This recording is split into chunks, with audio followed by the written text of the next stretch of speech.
જે જામ છે કનૈયો રાધા સાથે રમો હોળી ધૂળેટી બરોબર એટલે આપણા રાધા કૃષ્ણ બનાયા છે પણ આપણા હોળિકા કેમ મનાઈએ છે ખબર છે તમને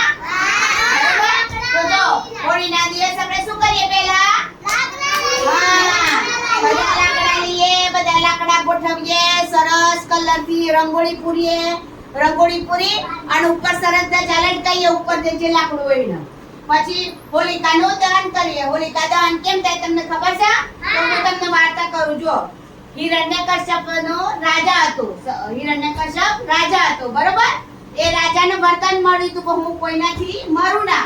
બરોબર એવું શંકર ભગવાને વરદાન આપ્યું હતું બરોબર એટલે એ કોઈનાથી મરે એવો નતો પણ હિરણ્યકશ્યપનો એ પોતે પોતાની જાતે ભગવાન માનતો હતો એટલે એમનો એક છોકરો હતો ભક્ત પ્રહલાદ કોણ હતો ભક્ત પ્રહલાદ નામનો છોકરો હતો એમનો હિરણ્યકશ્યપનો એટલે એ છોકરો ભગવાનનું નામ લેતો કનૈયાનું નામ લે બરોબર રાધે કૃષ્ણ કરો બરોબર એ ભગવાનનું નામ લે એના પપ્પા હતા હિરણ્યકશ્યપ એમને ગમતું નતું એટલે પછી શું કર્યું એમ કે આબો મને ભગવાન માનતો નથી બરોબર હિરણ્યકશ્યપ કે ભક્ત પ્રહલાદ મને ભગવાન માનતો નથી પેલા તારે એને આપણે હું મારી નાખું એટલે પછી એને શું કર્યું એના બેન હતા હોલિકા બેન હતા કેમ ના એમને ભગવાને વરદાન આપ્યું હતું કે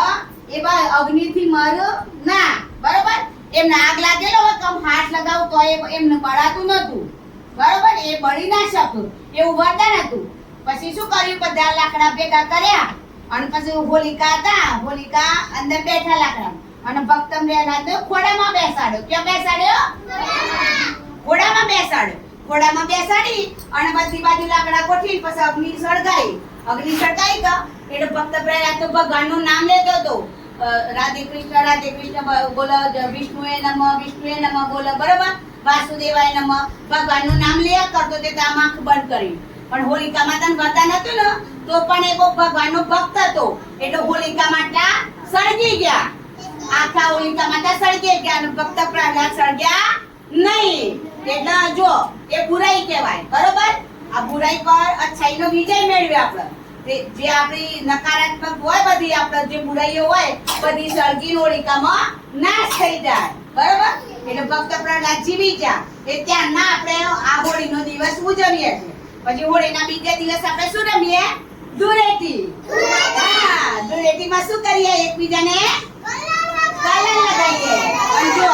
કલર લગાવવાનો કેવો લગાવવાનો આવો ગુલાલ જેવો કલર લગાવવાનો કેવો લગાવવાનો ગુલાલ જેવો કલર લગાવવાનો આપણે પેલા મોટા કેમિકલ કલર આવા છે એવો લગાવવાનો નહીં પણ કેવો ધીમે ધીમે આમ કોરો કલર લગાવવાનો આમ એકબીજાને લગાવવાનો એટલે આંખોમાં જાય ના કલર એટલે આપણે આપણી ચામડીને નુકસાન થાય નહીં અને શાંતિથી રમવાનું તો સરસ તો તાળી પડે બધા